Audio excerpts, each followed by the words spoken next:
Quelle serait votre définition de la surdité? La surdité d'un monde complètement différent de la majorité des gens. Nous n'avons pas la même vision sur plusieurs aspects de la vie et les gens ne comprennent pas les différences que j'apporte. Moi, la surdité, c'est une atteinte à quelque part au niveau du système auditif. Cette atteinte-là fait qu'on entend les sons moins fortement et ou moins clairement. Une personne sourde ayant des facultés réduites au niveau de l'ouïe, parce que c'est tellement différent d'une personne à l'autre, mais c'est une perte de l'ouïe à différents niveaux. Je dirais, dans le fond, que c'est une déficience sensorielle qui affecte la capacité à entendre en totalité ou en partie. J'ajouterais que c'est un handicap invisible qui affecte inévitablement la communication, donc les relations sociales, les interactions sociales. C'est simplement une problématique de l'oreille, pas rien de moins, rien de plus.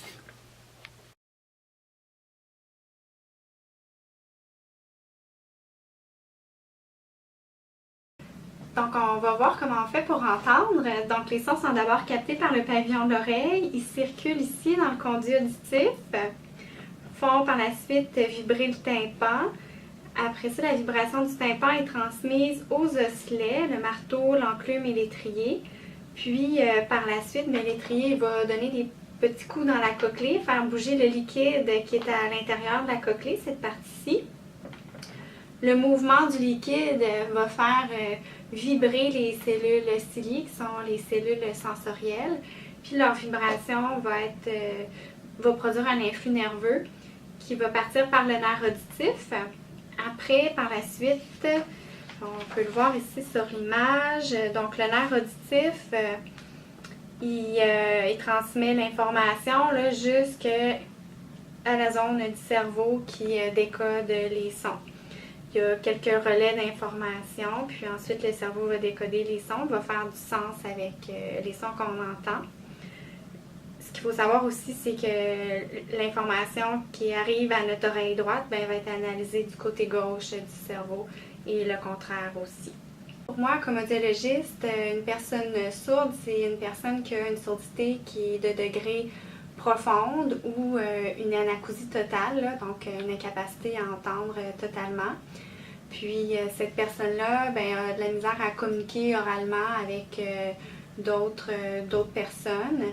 Donc soit qu'elle va utiliser des signes ou sinon l'implant cochléaire. Donc c'est vraiment une personne qui a une surdité très profonde. Puis pour moi, une personne malentendante, c'est une personne qui peut avoir une surdité soit très minime, qui n'a même pas besoin d'appareil auditif, jusqu'à une surdité sévère à profonde, qui, elle, peut porter des appareils auditifs puis bien fonctionner auditivement, être capable de communiquer par téléphone, par exemple. Il y a plusieurs causes de surdité. Ça peut être des maladies génétiques qui font que la personne naît déjà avec une surdité. Ça peut être des maladies génétiques progressives aussi. Puis il y a des causes acquises. Des causes acquises, ça pourrait par exemple être des otites à répétition qui font que le tympan est perforé puis il y a une diminution de la sensibilité auditive.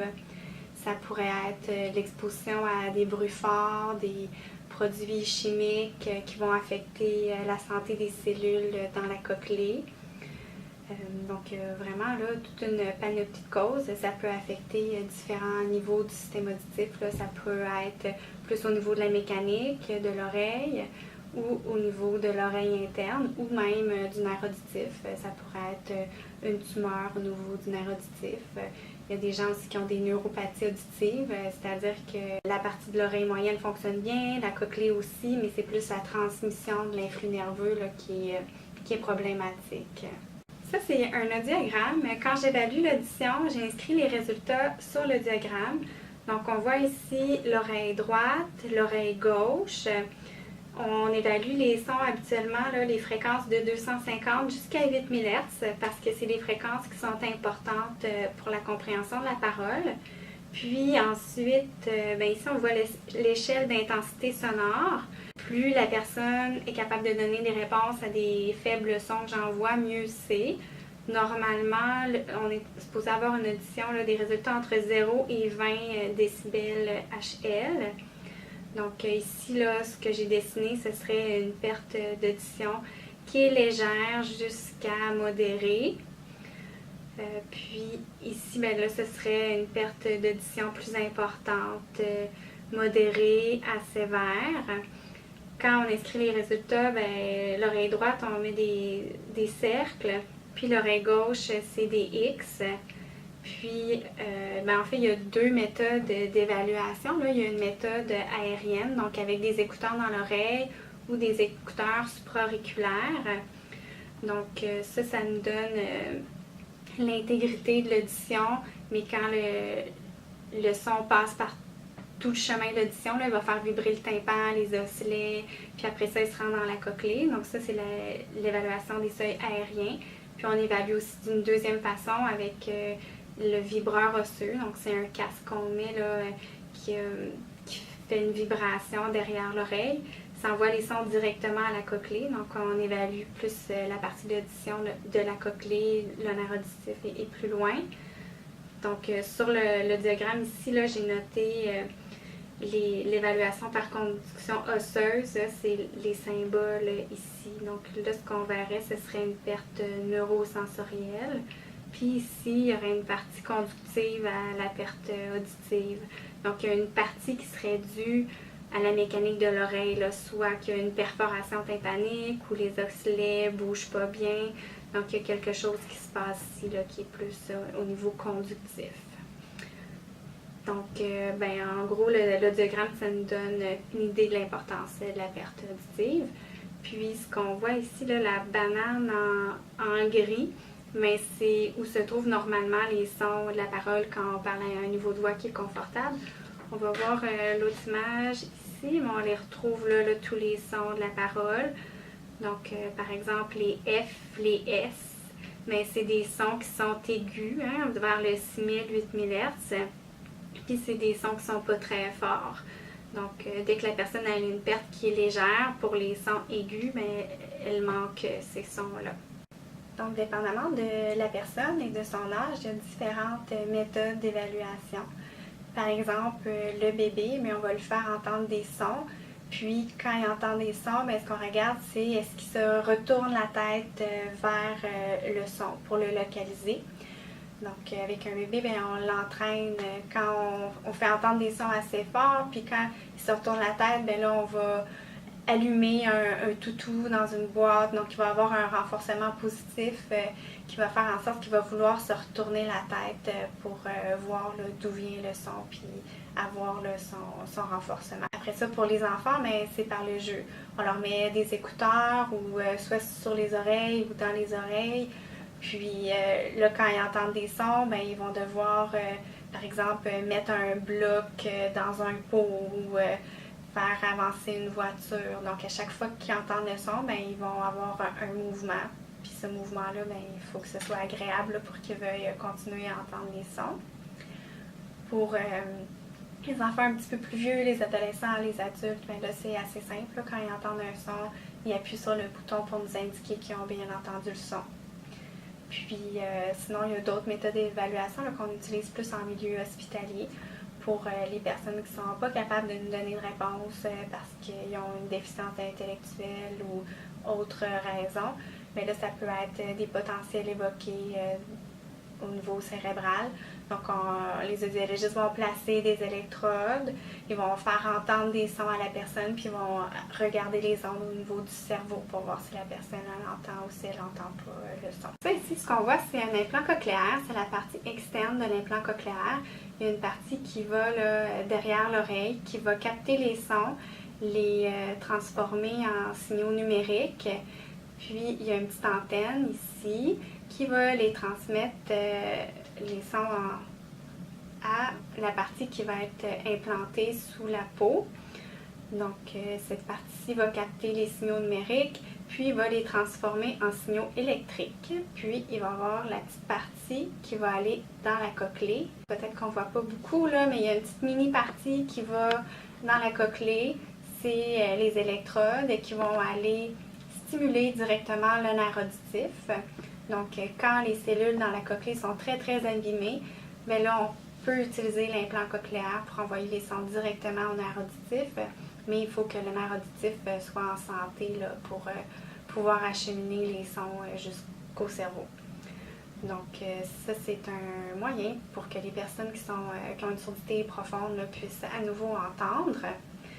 Les implants cochléaires, et tout comme les appareils auditifs, ont maintenant des manettes de contrôle avec différents programmes. Par exemple, un programme pour écouter la musique, un programme pour les milieux bruyants, un programme pour les milieux silencieux. Donc, la personne elle a quand même un certain contrôle là, sur les sons qu'elle entend. Puis, maintenant aussi, ça peut être Bluetooth, donc le signal du téléphone peut rentrer directement dans la télécommande, puis être envoyé à l'implant cochléaire ou aux appareils auditifs. Donc, c'est quand même assez génial. Puis, ici, là, je vais vous montrer différents appareils auditifs. Donc, comme ça, une partie qui va derrière l'oreille, puis une partie qui achemine le son dans l'oreille. Il y a des appareils auditifs aussi plus petits qui vont juste être insérés dans l'oreille. L'appareil auditif, ce qu'il fait, c'est qu'il amplifie les sons. Donc, il transmet les sons de manière plus forte près du tympan pour que la personne puisse bien entendre. C'est sûr que quand la surdité est au niveau de la cochlée ou du nerf auditif, mais la personne en entend les sons moins fortement, mais aussi moins clairement. Donc, l'appareil a quand même des limites là, parce que lui, il peut juste augmenter le volume des sons. C'est sûr que les appareils maintenant, là, ils essayent de diminuer l'effet du bruit puis d'augmenter le signal de la parole, mais ça reste quand même très difficile pour les gens là, quand ils sont en groupe, en milieu bruyant. Il y a maintenant le dépistage néonatal de la surdité qui est offert au CHUL à Québec. Certains hôpitaux aussi dans la région de Montréal.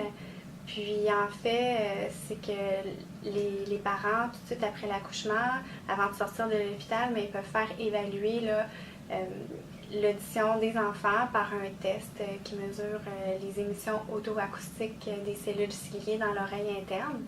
Donc, c'est pas un test qui demande la collaboration du bébé, là. On met un appareil dans l'oreille du bébé. Il faut que le bébé soit très tranquille, en fait, il faut qu'il dorme. L'appareil va envoyer des sons, puis si l'oreille interne est en santé, bien, l'oreille interne va renvoyer un écho. Donc, c'est un test là, très facile pour détecter les surdités à partir d'une surdité légère. Puis, bien, s'il y a un problème à ce niveau-là, bien là, après ça, le bébé peut avoir une évaluation plus complète. Donc, ça permet de détecter rapidement les enfants qui ont des surdités légères ou qui ont des surdités juste à une oreille, parce que ces surdités-là peuvent quand même compromettre là, le développement du langage, puis aussi au niveau scolaire, là, les enfants qui ont des surdités unilatérales, c'est démontré qu'ils ont plus de difficultés scolaires que les autres enfants. Donc, c'est tout nouveau. C'est enfin en place à Québec.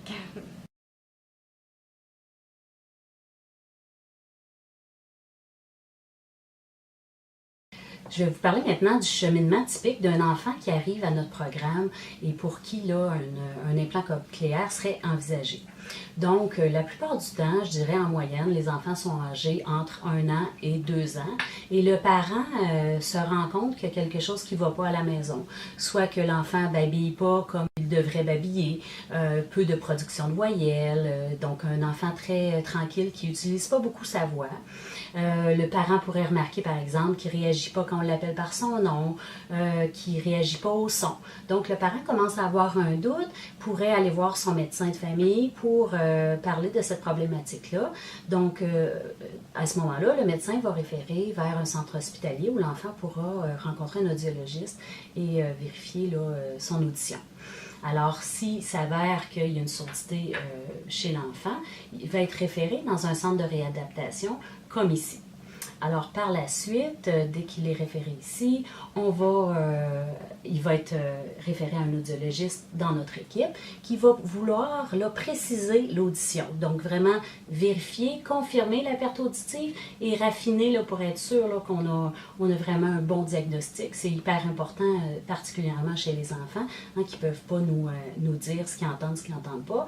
Alors là, on veut vérifier, là, préciser la surdité, pour finalement là, faire un essai de prothèse auditive pour voir comment l'enfant se développe avec les prothèses auditives. Est-ce qu'il se met à babiller plus? Est-ce qu'il se met à utiliser plus sa parole? Si finalement les parents ne voient pas de changement au niveau de sa voix, des réactions sonores, et puis que l'audiologiste confirme là, qu'il y a une surdité importante, bien, évidemment, là, on va penser à l'implant cochléaire. Donc ça, c'est la référence en audiologie. Évidemment, chez les enfants, ils sont tous référés aussi en orthophonie parce qu'on veut s'assurer qu'on a un développement du langage qui est harmonieux, qui est optimal. Donc, avec les parents en orthophonie, on va voir là, réfléchir sur le mode de communication qu'on va employer avec l'enfant. Donc, c'est sûr que si l'enfant a une surdité légère, bien, il va de soi qu'avec des prothèses auditives, le langage oral devrait quand même, là, avec un peu de support, bien se développer, mais ça peut être un petit peu plus laborieux si l'enfant a une surdité profonde. Alors souvent, on va convenir avec les parents, s'ils sont d'accord, d'utiliser un mode de communication gestuelle en support à la parole. La plupart des parents, lorsqu'ils sont entendants eux-mêmes, souhaitent évidemment que leur enfant puisse communiquer oralement dans le futur, dans l'éventualité, là, dans son développement.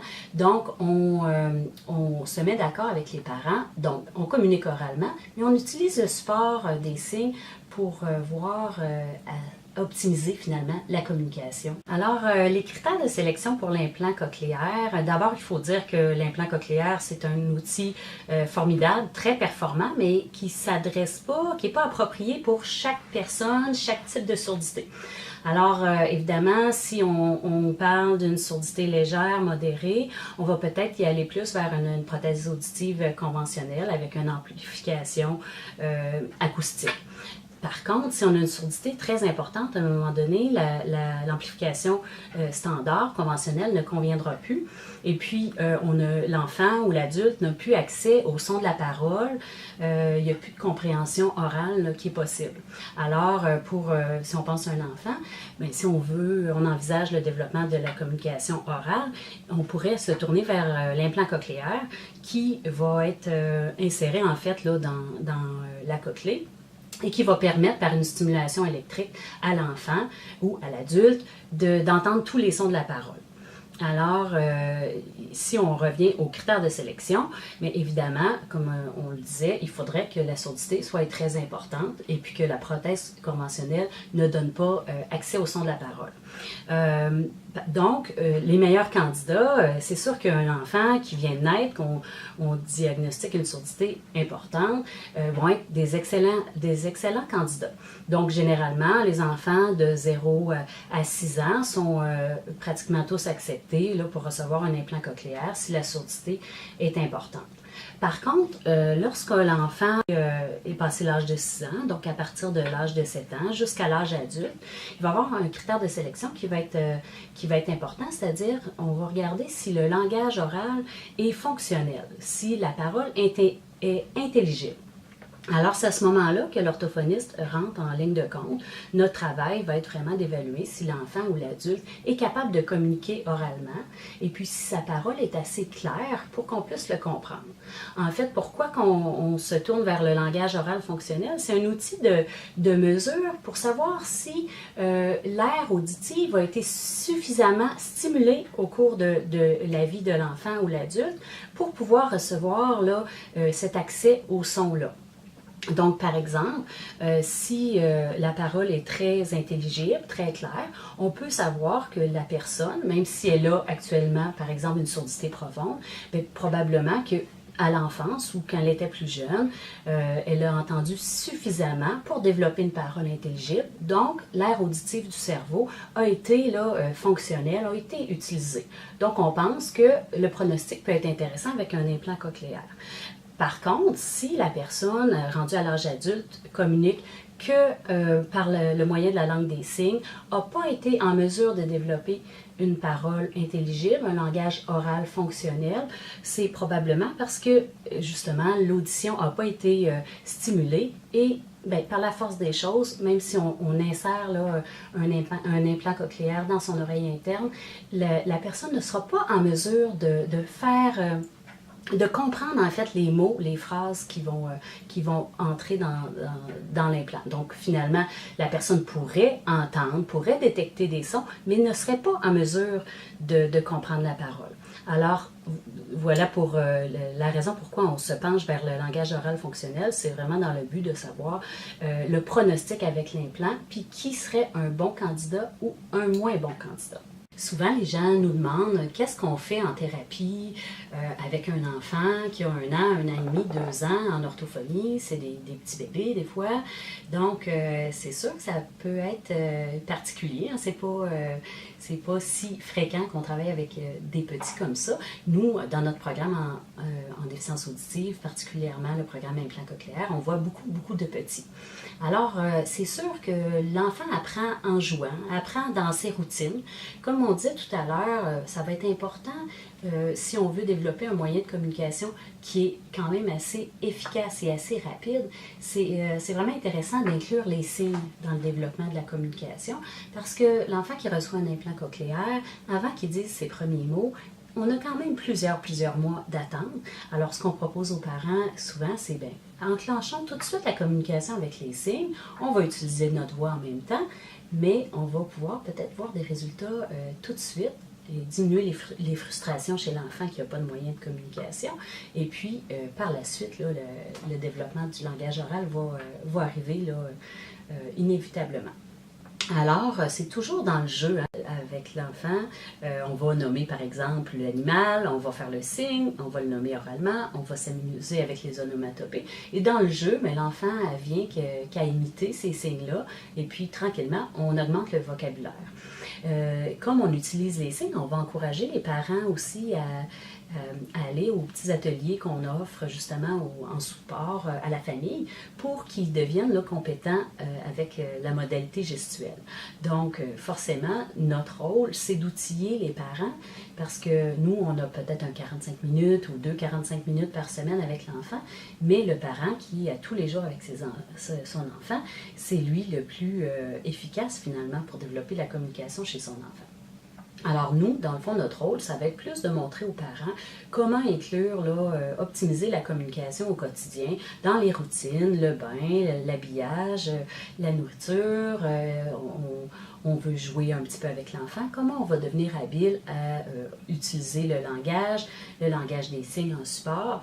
Alors, ça va être le moyen le plus efficace finalement là, pour optimiser la communication chez l'enfant. Dans mon travail, je suis aussi amenée parfois à travailler avec des adultes qui reçoivent un implant cochléaire. Dans le fond, le but de mon travail à ce moment-là, c'est la plupart du temps, c'est d'optimiser là, la communication chez ces personnes-là qui ont reçu un implant. Ça pourrait être vrai pour une personne qui vit aussi une déficience auditive qui est moins importante, qui porte des appareils auditifs, puis pour qui la communication, des fois, peut être difficile. Donc, souvent en thérapie, on va inviter le conjoint, la conjointe ou quelqu'un de significatif, quelqu'un avec qui là, la personne communique souvent, puis on va amener à réfléchir, en fait, amener les personnes à réfléchir sur qu'est-ce qui est difficile dans la communication, quels sont les obstacles à la communication, pourquoi c'est difficile dans certains contextes. Et puis, en fait, réfléchir sur quelles seraient les stratégies de communication pour optimiser, pour favoriser, là, dans le fond, les échanges. Alors, par exemple, il faut d'abord que les personnes réalisent qu'en communication, on est toujours au moins 2. Donc, on va amener les gens à réfléchir sur le fait que chacun a sa responsabilité dans la communication. Si on veut que ça fonctionne bien, bien ce n'est pas que la responsabilité de la personne qui a une déficience auditive, mais pas non plus que l'autre personne aussi. Donc, chacun fait sa petite part pour finalement que ça aille bien la communication. Qu'est-ce que c'est les stratégies de communication? Bien, en fait, la première que je vais donner comme conseil à la personne qui vit avec une déficience auditive, auditive, ça va être vraiment de s'affirmer comme ayant une difficulté d'audition et ne pas se gêner à le mentionner. Parce que, par exemple, si je vais faire mes commissions à l'épicerie et puis que la caissière ne sait pas que j'ai une déficience auditive, ça se peut que la communication soit difficile. Par contre, si je mentionne à la caissière, excusez-moi, j'ai un problème d'audition, pourriez-vous répéter? Mais peut-être que la personne, spontanément, va ralentir un peu son débit puis va être plus encline à nous donner un coup de pouce. Il faut toujours penser que, en fait, la déficience auditive, c'est un handicap invisible. Donc, les gens ne savent pas qu'on a besoin d'aide, contrairement à, par exemple, une déficience visuelle où je pourrais avoir ma canne blanche lors de mes déplacements.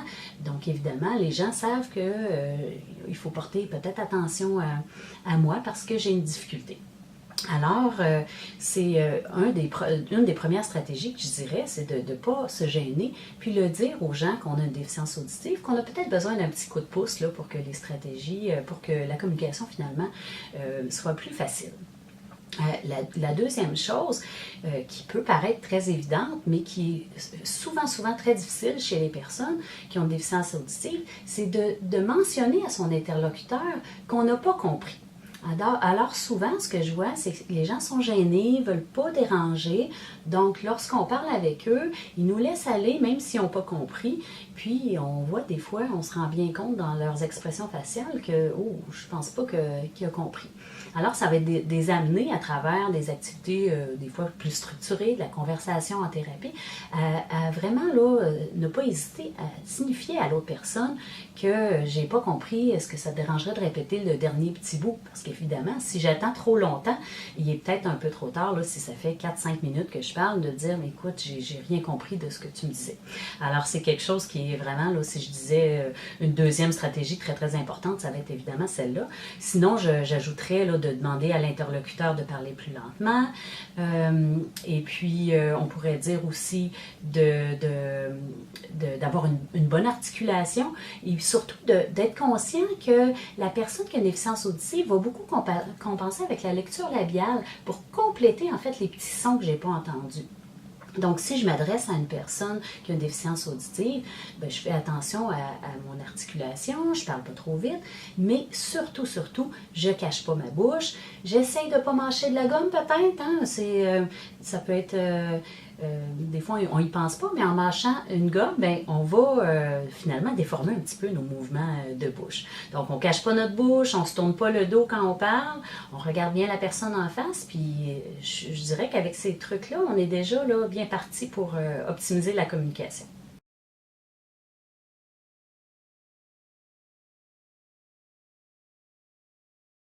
Voulez-vous nous raconter votre histoire? Ben, moi, je m'appelle Audrey. Donc, c'est une petite tourne très, très profonde. Je vous parle, mais je vous entends pas. Dans les temps que c'est bizarre, mais c'est très, très bizarre, mon histoire. Moi, je suis née vraiment sourde. On a été dans des appareils et puis tout ça. Puis ça m'était pas. Fait que ma mère, elle trouvait ça bizarre. Parce qu'à chaque fois qu'elle me parlait, tout n'est pas ma tête.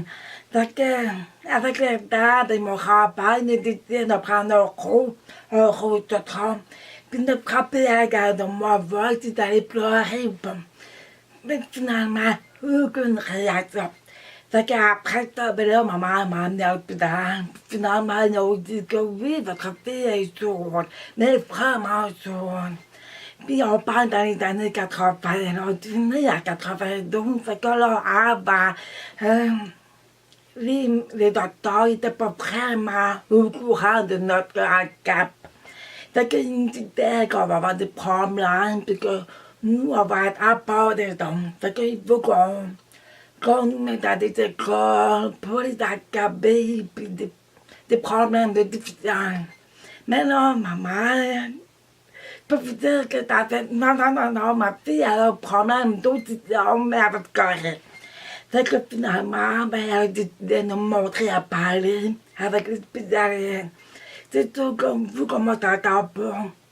C'est plus fidèle à pouvoir être capable de parler parce qu'il vous montrer comment apprendre à parler avec des techniques au niveau de la main, la gorge, puis tout ça.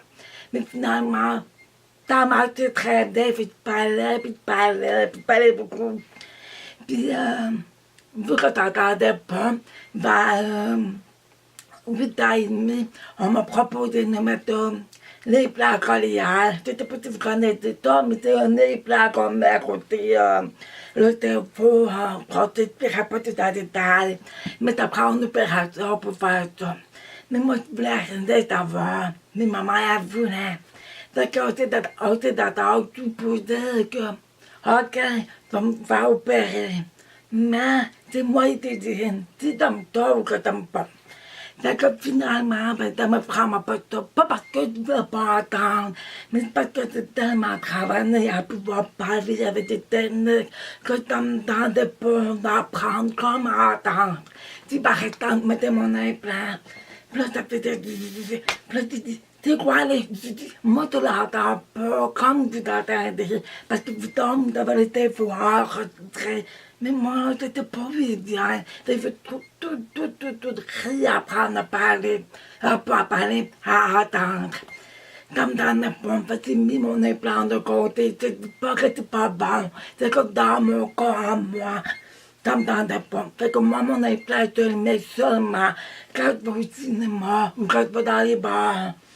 C'est là pas mal ça, parce que je suis capable de parler pareil. Fait que mon parcours d'école, je vais vous expliquer. Je suis allée dans une école privée, avec les filles seulement. Et puis, docteur Lombin.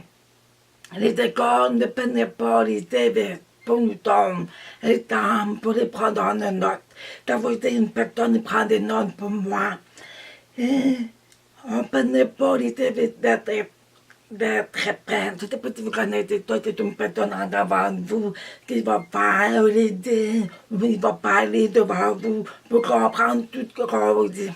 Fait que moi, ça n'en va pas. Moi, j'ai fait l'école comme les hommes.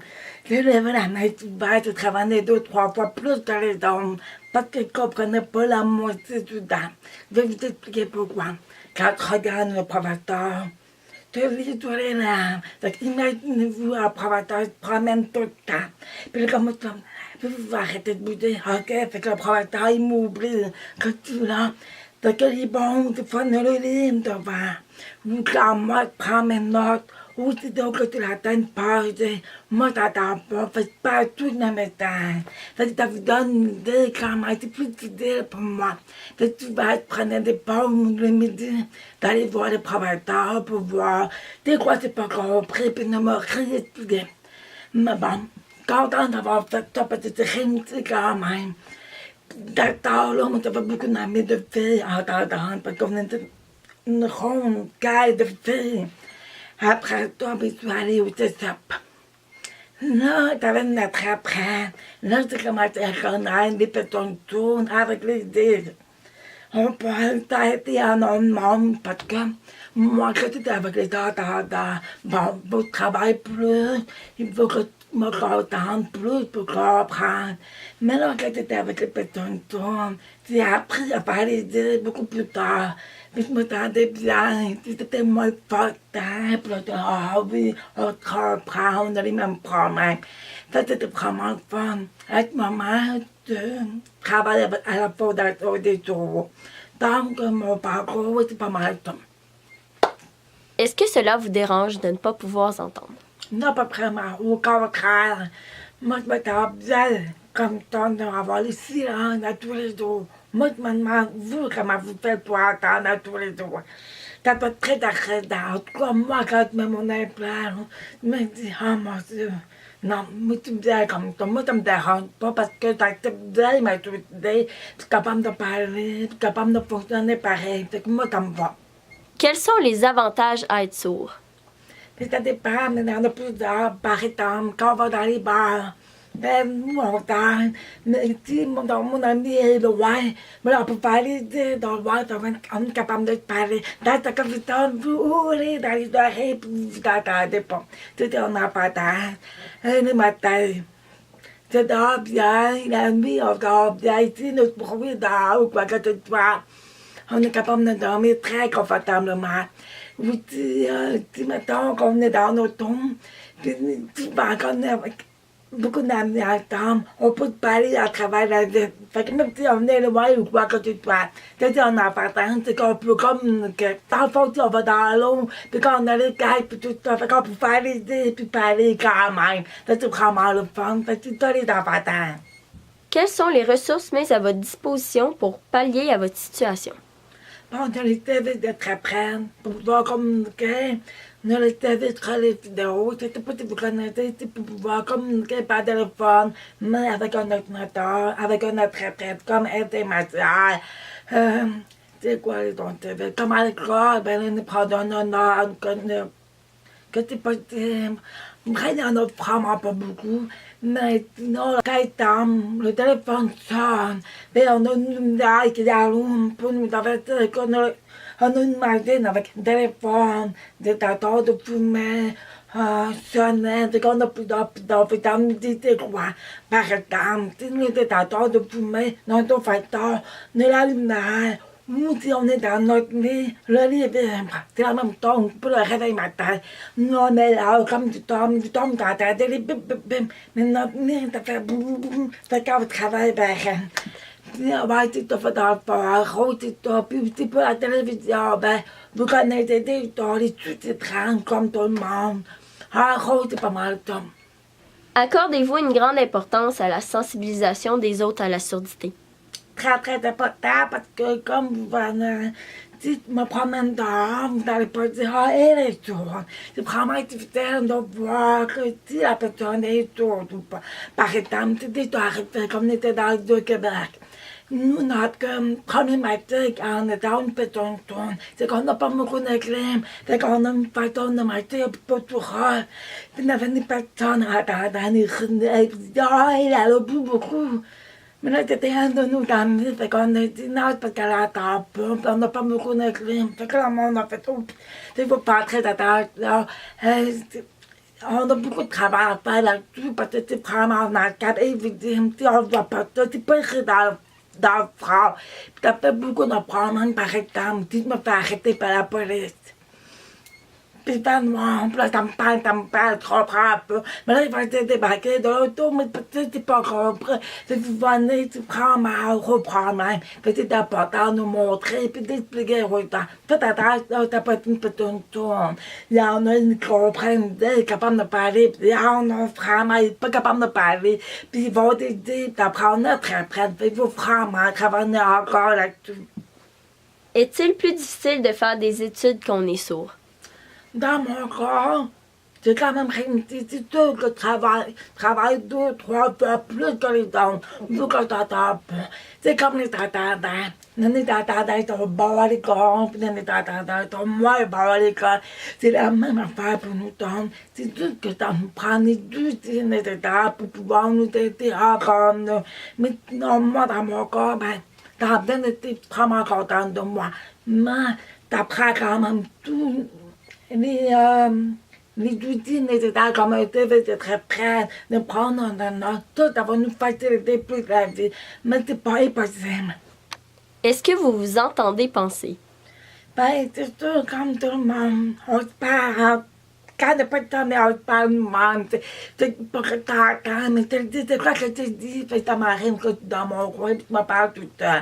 Même des fois, je te disais, t'as pas de temps, bébé. Ça m'arrive, comme tout le monde dans le fond. Pouvez-vous nous expliquer la culture sourde? La culture, c'est un groupe de personnes qui se ressemblent, qui se rassemblent, puis qu'on se comprend tous nos problématiques, parce qu'on a les mêmes problématiques. C'est comme les Noirs, les Chinois. Nous, c'est que c'est notre culture qui nous rassemble avec notre langue, notre façon d'être. On fait souvent des parties à Noël ou quoi que ce soit. On est tous ensemble. Parce qu'on fait partie d'une communauté, dans le fond, d'une langue à part. Donc, c'est de la culture sourde. Existe-t-il une forme d'échange entre la culture sourde et la culture entendante? Ça dépend. Si la personne est malade, si tu vas, non, c'est comme moi, je parle. Fait qu'on oublie facilement que, bon, OK, elle est capable de parler, pas de problème. Non, mais t'entends pas, là. T'as créé les yeux dans ton plutôt difficile pour voir. Tu paraît dans le moment où tu travailles, ben les tatas n'apprendront pas à faire une idée pour pouvoir aider les petits ils vont parler tout. Dans le fond, c'est nous, il faut que les tatas à eux, mais eux, les tatas pas à nous. Donc, t'as des parents, c'est comme moi, ma famille, oui, ils vont faire entendre ça, oui, mais tu vas oublier. Fait que les dents, entre les deux couteaux, c'est vraiment difficile. Mais c'est pas grave, c'est tout que beaucoup de têtes, puis d'argent à faire et tout. Y a-t-il des chansons spécialement créées pour les sourds? Il n'y en a vraiment pas, t'as un petit bec. Mais ce qu'on aime, c'est que t'as fait des belles énormes. Parce que nous, on t'a les vibrations, petit comme ça. On t'a vraiment pas pris. On aime tout ça avec toi. Nous, on aime les robines, les mouvements, pour nous, on peut pouvoir s'arrêter encore plus.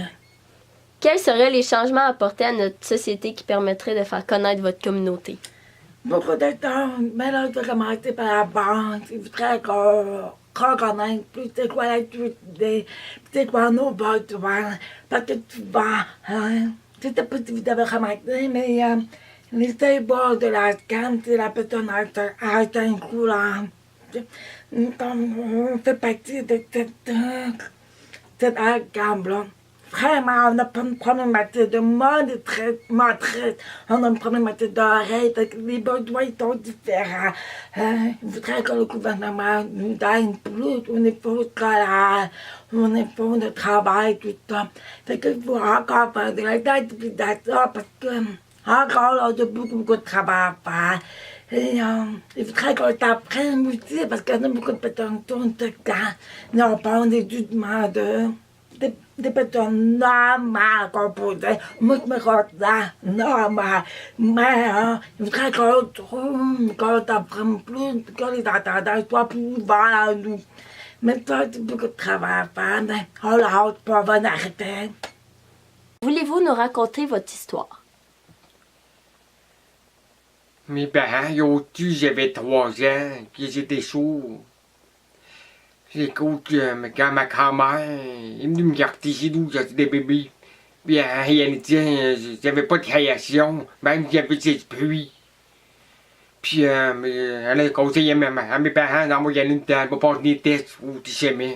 Mais finalement, le résultat est petit, j'étais chaud papa. Puis j'ai commencé à porter un appareil. On nous tous, nos appareils. Puis alors j'ai 4 ans.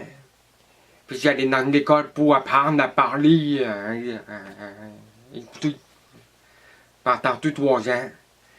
Puis après ça, ben moi j'acceptais pas de me dire jusqu'à l'âge de 8 ans. Puis après ça, j'ai accepté de finir dans les 2 mondes dans 15 jours. Puis quand j'ai eu mon émené à l'âge de 28 ans, j'ai plus accepté, mais mon audition est plus meilleure. Pas parfaitement, pourquoi améliorer? Puis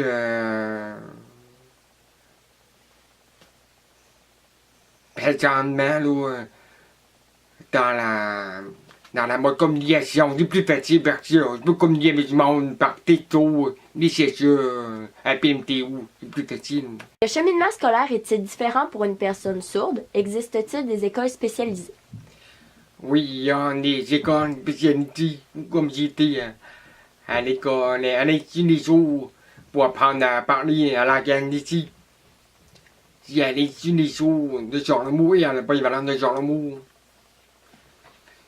Puis, après, quand j'étais aux ICEP, il y avait un circuit d'interprète. Présentement, il y a de moins en moins des sourds qui vont à l'école, là. Parce qu'il y a beaucoup de monde. Ils ont eu un aime là. Puis ils vont à l'école, intégrer des gens en temps, avec un circuit d'interprète, oui ou non. Ou ils sont capables de dépouiller eux-mêmes. Est-il difficile socialement d'être sourd? Vivez-vous des injustices à cause de votre surdité? Oui, surtout comme au hockey. Depuis que j'étais jeune, même présentement, quand je suis au hockey, j'ai pas d'appareil, il y avait moins. J'entends pas l'armée de type. Puis je suis pas capable de communiquer des joueurs, parce qu'on match, je vois pas de CLM. Quand il parle, j'ai la misère à comprendre. Oui, il a besoin de maths. Oui.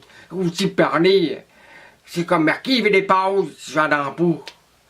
Puis aussi dans le vestiaire, ils vont parler des, mettons, des hecks de cheveux, ou ben ils vont dire des choses, c'est de la misère à suivre. C'est plus simple pour moi, mais même si, mais les fois, présentement, je me sens moins gêné, capable de leur dire, j'ai pas compris. Puis quand j'étais plus jeune, j'étais comme enfermé, j'étais pas capable de leur dire de répéter, de pas à l'aide. Maintenant, je suis plus accepté, je suis capable de leur dire de répéter. Pouvez-vous me décrire la musique? Aimez-vous ça? Pas vraiment. Depuis que j'étais jeune, j'aimais ça écouter, regarder la musique à la télévision, des films. Mais par radio, peu importe, non, j'ai pas écouté la musique. Pas parce que je vis chaud, ça m'intéresse pas. Mais j'ai des amis qui sont autour, ils aiment écouter la musique, puis chanter de passion. Comment communiquez-vous en public avec des gens qui ne vous connaissent pas? J'ai pas de problème à communiquer avec les gens que je connais pas.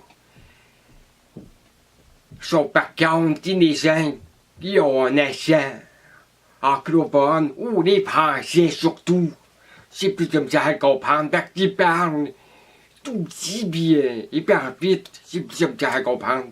Et aussi les gens, ils ont des marmelons, des poussages, ils cachent la mouche, c'est comme ça à comprendre, parce que je suis habitué ici, à les CLM. Mais à part ça, en général, ça va très bien, j'ai pas de problème avec ça. À quel niveau votre surdité vous nuit-elle le plus? Surtout, ce qui me tient à comprendre, c'est que, comme mettons, à l'Archimale ou à la cage, parce qu'il y a beaucoup de pluie autour, quand dans un groupe, tout le monde parle en même temps, c'est de la misère à comprendre, parce qu'il fait trop tellement de pluie. Mais quand il y a une personne, un ou deux personnes, on est trois, ça va très bien. Même si je ne dirais pas 100%, mais au moins capable de CLM, ça va bien. Mais encore, non, c'est plus comme ça.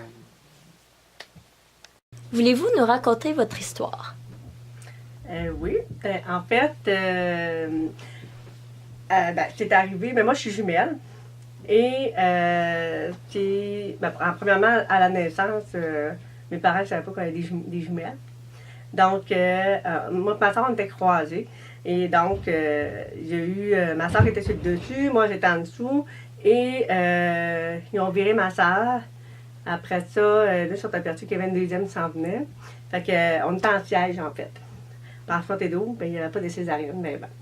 Donc, ils ont viré ma soeur. Après ça, oui, ils m'ont viré, mais 3 fois. Fait que, au lieu de faire une césarienne à ma mère, ils nous ont tourné. Normalement, aujourd'hui, il n'y aurait pas eu ça. Fait que j'ai manqué d'oxygène. C'est à cause de ça que je suis devenue sourde. Mais avant de s'en rendre compte, ça a été vraiment long parce que, mettons, vers l'âge de 2 ans, comparait, puis il voyait que ma soeur était plus avancée au niveau du langage. Fait que lui, il pensait que j'avais un retard de langage. Fait qu'en fait, mes parents, ils allaient voir les médecins, ils allaient voir ce qui se passait. Puis, plusieurs disaient que je suis tête de cochon, que j'écoutais qui je voulais. Il y en a un qui a dit qu'il était handicapé mental. Finalement, plein de diagnostics, sauf le bon. Juste, mais ma mère avait toujours des doutes. Elle avait toujours des doutes parce qu'elle disait, moi, je pense qu'elle est sourde. Puis, elle laissait, tu sais, avec les moyens qu'elle avait et les connaissances qu'elle avait, mais ça ne savait pas. Moi, c'est une surdité qui est quand même assez difficile à détecter parce que quand j'enlève mes appareils, j'entends encore. Donc, moi, j'ai une surdité modérément sévère à profond. Le profond, c'est quoi? C'est les sons aigus. Exemple, système d'alarme, le pleur de bébé, une sonnette de porte, un téléphone, bon, tous les sons aigus, puis les voix féminines. Fait que, donc, là, moi, quand que j'écoutais mon père, parce que quand il me parlait, je l'entendais. Quand ma mère me parlait, je ne l'écoutais pas parce que je ne l'entendais pas. Mais avant de le savoir, c'était pas évident. Fait que des fois, elle laissait tomber des objets, mais je me revirais parce que je sentais la vibration. Fait que, c'est ça. Fait que elle avait toujours des doutes quand même, puis elle disait tout le temps à ma soeur, surveille-la, si tu savais, parce que nous, on commençait à avoir des amis dans le quartier. Fait qu'à un moment donné, je suis sortie, j'étais toute seule, puis je traversais la rue, puis une voiture qui s'en venait. Fait que là, la voisine, ma mère criait, traverse pas, mais plus je criais, moins t'entends. J'entendais, fait que donc, j'avais la tête baissée, moi je traversais. Puis à un moment donné, le tout est arrivé, puis j'ai fait un saut. Puis là, ma mère a dit, là, ça se peut pas, ça, là. Elle est sourde, c'est sûr, là. Ça fait du sens. Fait que là, on est allé au CHUL. Puis là, ils nous ont fait passer des tests. Puis là, ils ont dit, effectivement, votre fille est sourde. Vous aviez raison. Fait qu'à partir de l'âge de 4 ans, j'ai porté une appareil. 1 an plus tard, à 5 ans, j'ai porté la deuxième. Mais j'ai fait toutes les adaptations, là, orthophoniste, audiologiste, tous les spécialistes pour rattraper mon 4 ans de retard, parce que j'avais 4 ans de retard en langage. Ça, là, ça a été vraiment beaucoup de travail. Mon père, ben, surtout mon père, mais ma mère aussi, mais elle avait un grand livre, là. Il était gros comme ça, je m'en souviens, là. Il me semble que je le vois, je l'ouvre, là. Puis j'avais des images, j'avais des mots. Puis, il m'enregistrait. Puis là, ben, il fallait que j'associe. Puis je le répète, le mot avec l'image. Puis c'est comme ça que j'ai réappris à parler et rattraper tout le temps perdu. Parce qu'il y avait beaucoup de rattrapage à faire. Puis je rentrais tout le temps plus bonheur que tout le monde. Puis je faisais des dictées. Une crime, j'en ai fait. J'en ai fait. Mais, puis moi, mes parents ont toujours cru en moi. Puis grâce à moi aussi, j'avais ma soeur jumelle. Ça m'a aidé beaucoup. Fait que j'ai toujours été avec les écoles des entendants.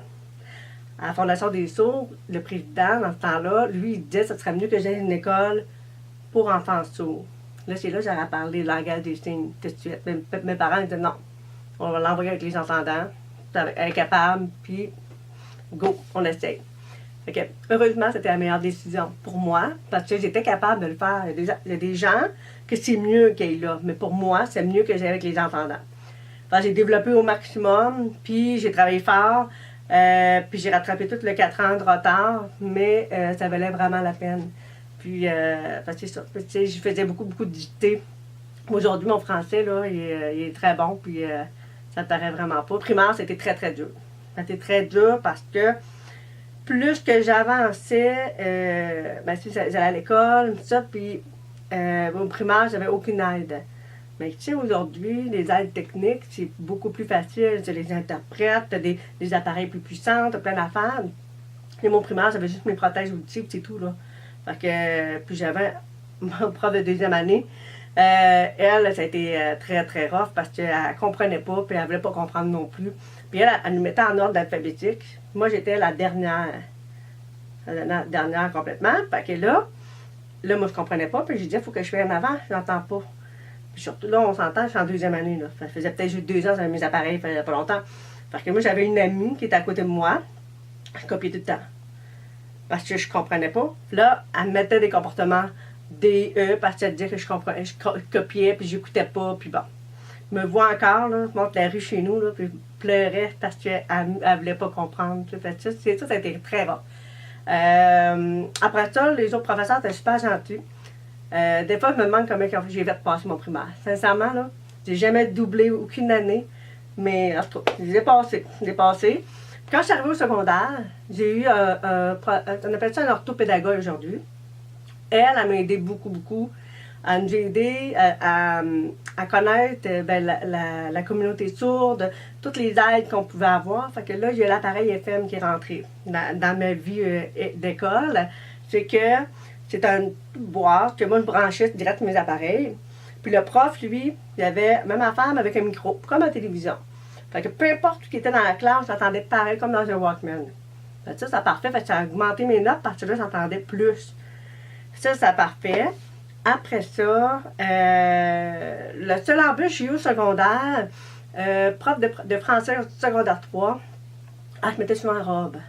Puis là, elle ne voulait pas mettre l'appareil parce qu'elle disait comment que je vais m'accrocher, j'ai pas de place pour accrocher l'appareil. Ben, mets-toi en culotte cette journée-là, je sais pas, mets-toi une ceinture, je sais pas, n'importe quoi, là. Mais en tout cas, elle ne voulait pas défaire ça. Fait que là, mon orthopédagogue, elle l'a rencontré. Elle a expliqué pourquoi que j'avais besoin de ça, puis c'était la meilleure prof après. Elle a vraiment bien compris, puis ça, puis Là, j'étais en secondaire 3 à ce moment-là. Tu sais, veux pas, mon 4 ans de retard a toujours paru quand même tout le long de mon secondaire, un peu, mais ça m'améliorait tout le temps. Puis à un moment donné, il y avait un test qui disait dans le texte, il disait des ordures, puis chez nous, on disait des vidanges. Fait que là, je lève la main. Je commençais à être moins gênée, j'avais pas plus ma place, tout ça. Fait que là, je dis, c'est quoi ça veut dire des ordures? Puis il y avait une fille dans la classe qui est partie à rire. Je dis, quand t'es fini, j'ai jamais reposé de question. Fait que là, ça, comme la prof, c'était la même prof de français qui voulait pas porter mon appareil, elle a fait sortir l'élève. Elle dit, écoute, là, elle a expliqué la situation, puis tout, l'élève s'était excusé, mais le mal était fait, c'était trop tard. Fait que pas grave, mais là, j'ai fait mes affaires de mon côté quand même, puis quand je posais mes questions, à part, j'étais avec le prof. Tu sais, je faisais tout le temps ça. Puis il y avait un prof qui était vraiment fin, c'est un prof de catéchèse, lui, il se taillait la barbe pour que je puisse lire sur les lèvres. Il était vraiment fin, c'était hot, là. J'avais vraiment aimé. Mais en général, le monde était très compréhensif et il était fin. Quand je suis arrivée au cégep, là, il y a eu une autre aide technique qui est arrivée. C'était des preneurs de notes. Je choisissais un élève dans la classe. Ça donnait un hasard que je faisais tous les meilleurs des classes. Elle prenait des notes pour moi.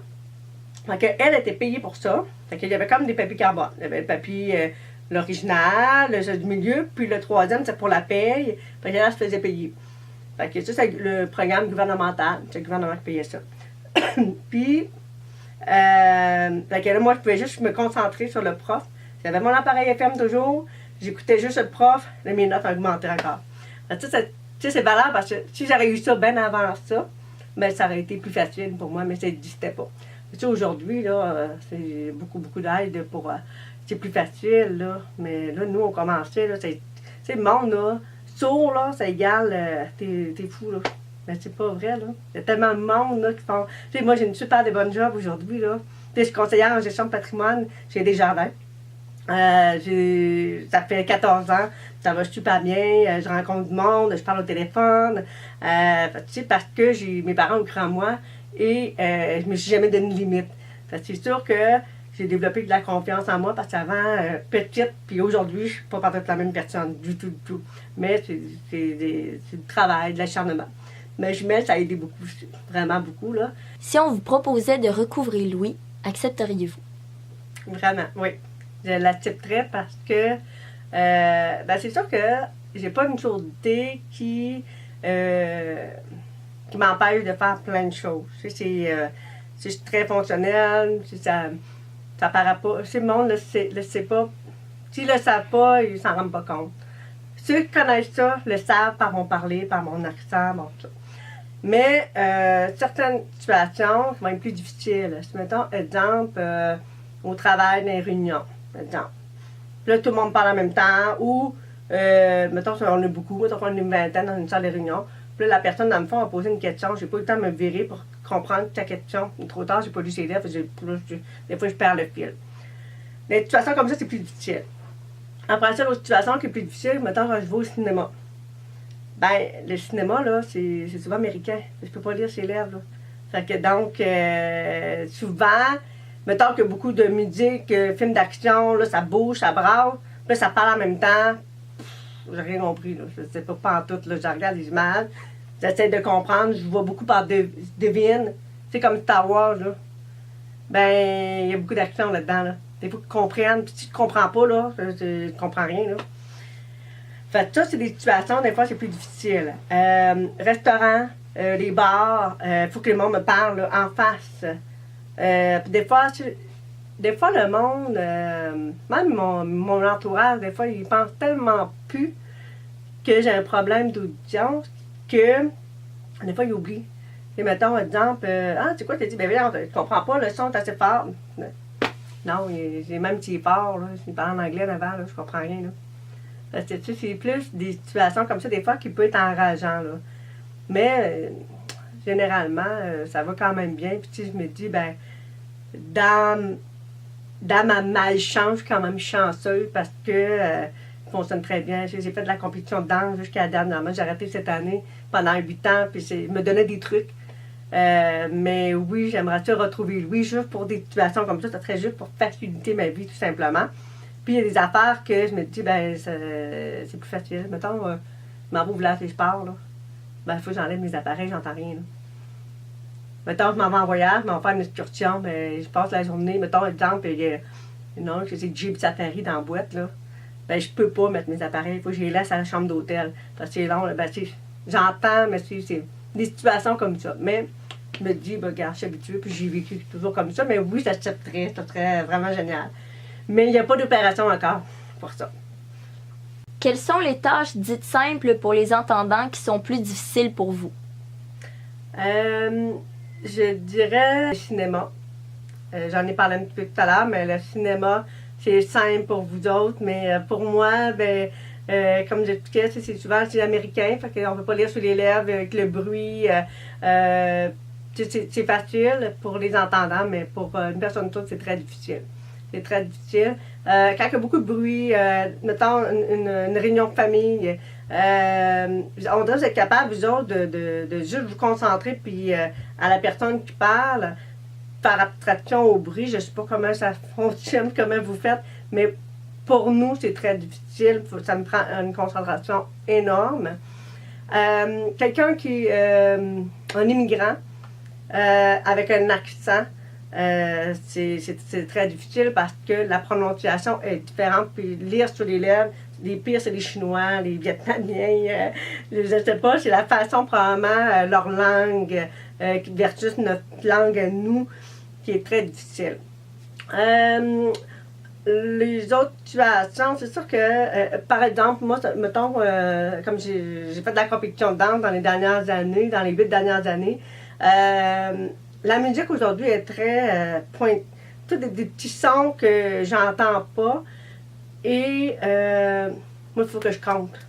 Il faut que je compte et je demande à mon prof à tel moment, à quel chiffre il faut que je sois là. Puis je demandais à mes collègues de danse, comment vous faites pour arriver là, tu sais? Mais eux autres, ben je sais pas, je le fais instinctivement, j'entends la musique, mais pour moi, c'était pas simple, c'était vraiment, il fallait que je compte. Mais c'était mes trucs, puis tu sais, on donne tout le temps des trucs, puis ça allait bien. Salle de réunion, au travail, quand tout le monde parle en même temps, c'est difficile. Quand ils se met la main comme ça, faut que moi je lise sur les lèvres. Puis ça dépend de la situation. Des situations quand on est toute seule dans un bureau où c'est calme, ça va bien, là, c'est correct. Ça fait que certaines situations comme ça, pour moi, c'est plus difficile. Avez-vous l'impression que votre vie est plus difficile à cause de votre surdité? En général, moi, je dirais, pour ma part, je dirais non. Parce que je considère que j'ai une vie normale comme une personne entendante. C'est juste certaines situations qui sont plus difficiles, mais pour moi, je me trouve des trucs, c'est correct. Fait que non, c'est pas plus difficile pour moi. Est-ce que vous trouvez que les entendants sont compréhensifs et avenants envers les personnes sourdes? Je dirais que généralement, oui. La plupart font attention. C'est juste quand, par rapport à ma surdité, on a tendance à l'oublier. Fait que des fois, je parle juste des fois avec mon conjoint, des fois il l'oublie, c'est vrai. Il me parle, là, puis il me regarde pas. Mettons, je me lève le matin, je sais pas mes appareils. Il me parle, mais il regarde à l'autre bout. Parce que regarde moi, j'entends rien entendu que tu as dit. Parce que c'est. En même temps, je me dis, ben, parce que ça apparaît vraiment pas. Fait, donc, mais en général, non, ils font attention, puis sont très advenants. Puis, je regarde ma famille, tout le monde, mes amis, même mes collègues, ils font attention. Puis quand j'étais au travail, j'avais toujours ma place réservée à côté en avant parce qu'ils savaient que c'était moi, il fallait que j'étais celui-là pour bien comprendre. Fait que mes boss au travail faisaient vraiment attention à moi. Puis j'avais un gestionnaire à un moment donné, quand elle me parlait, puis elle faisait mes évaluations, là, elle s'organisait tout le temps pour être face à face à moi. Puis elle, c'est évident qu'elle avait une personne sourde dans sa famille. Là, elle faisait vraiment, vraiment attention. Fait ça, c'est le fun par rapport à ça. Même, j'ai déjà rencontré des membres, des clients à mon bureau, puis qui s'en étaient rendus compte, puis dans leur famille, il y en avait, puis ils faisaient vraiment attention à moi. Fait que je trouvais ça le fun. Mais généralement, oui, ils font attention. Tout le monde sont humains, puis font fun. On vous a-t-il souvent refusé un emploi à cause de votre surdité? C'est arrivé au début, quand j'étais jeune, quand j'ai sorti de l'école. Probablement par mon manque de confiance, puis j'avais moins d'assurance aussi, puis ça. Certains employeurs s'en étaient rendus compte, puis ils disaient que ben, finalement, ils avaient trouvé quelqu'un, puis c'était pas vrai. Bon, j'ai laissé passer parce que je me disais, s'il pense comme ça vaut même pas la peine que je travaille pour lui. Fait que je passe tout droit. Puis il y a certaines personnes, ben, c'est à force d'avoir des embûches, à un moment donné, tu dis, ben, regarde, tu développes ta carapace et tu prends de la confiance, veux pas. C'est à force de prendre des entrevues, tu deviens bon. Mais juste au début, je dirais, mais c'est pas arrivé souvent. Peut-être 2-3 fois, pas plus. Parce que quand j'étais étudiante, je travaillais au McDo, je travaillais au Kentucky, j'ai travaillé dans la restauration tout le temps. Après ça, bon, après les cours d'école, quand j'ai fini mes diplômes, ben, c'est sûr que là, c'est là que ça s'est passé. Mais comme les gars, ça fait 14 ans que je travaille pour Desjardins, j'ai jamais eu un refus par rapport à ça. Jamais, jamais, jamais. Mais maintenant, parce que j'ai plus confiance, je vais au-delà. Je le dis. Tout simplement. Je leur dis, regardez, je veux pas jouer à cachette avec vous.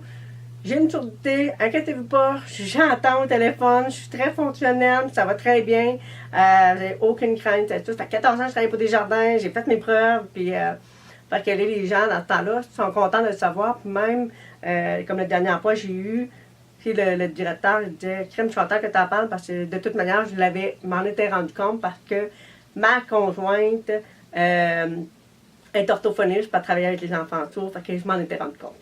Fait que, tu sais, des fois, je me dis, des fois, l'honnêteté, c'est mieux. Fait que, dans le fond, moi, j'aime mieux jouer avec l'honnêteté. Puis quand tu dégages de la confiance, ben, ça va...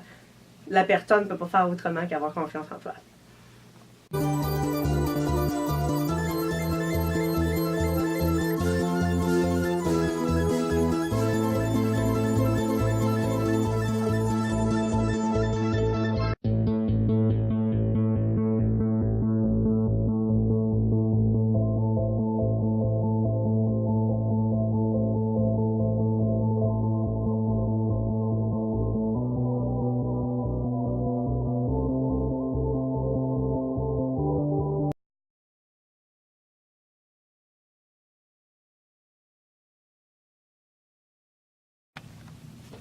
Bonjour, mon nom est André Allé. Je suis adjoint au président de la Fondation des sourds du Québec. C'est un organisme provincial qui a été créé en 1984 pour venir en aide aux personnes sourdes du Québec et aux associations de personnes sourdes. Comme vous savez, la sourdité est invisible et il n'y a aucun signe apparent à part de la communication en signes où on peut savoir que la personne est sourde. Alors, la Fondation a été créée pour venir en aide aux personnes dans leur développement personnel, professionnel et social, et pour agir avec elles.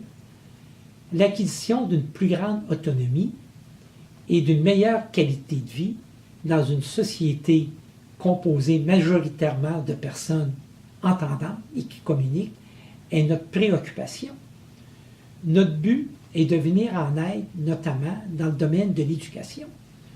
Nous venons en aide à des écoles qui offrent de l'enseignement dans la langue des signes québécoise ou une approche oraliste en éducation. Il y a des programmes de bourse d'études, programmes d'intégration. Au niveau de l'intégration sociale, il y a des programmes d'aide auditive, il y a des programmes d'aide à l'emploi pour les personnes, programmes de sensibilisation des entreprises pour embaucher des personnes sourdes. Vous pouvez avoir un aperçu de tous les services que la Fondation offre sur le site Internet de la Fondation des sourds. Alors, si vous allez sur Internet à l'adresse fondationdessourds.net, alors vous avez tous les services qui sont offerts aux personnes sourdes et aux associations. Annuellement, nous distribuons environ 500 000 $ en aides diverses, en dons divers, selon les besoins qui nous sont présentés, soit par des personnes, soit par des écoles, soit par des organismes. La Fondation ne reçoit aucune subvention gouvernementale. Tous nos revenus proviennent de dons du public. nous avons une équipe de téléphonistes qui font de la sollicitation. Nous organisons à chaque année des tirages d'automobiles, de voyages, pour recueillir des fonds pour venir en aide comme ça aux enfants, aux adolescents et aux adultes sourds.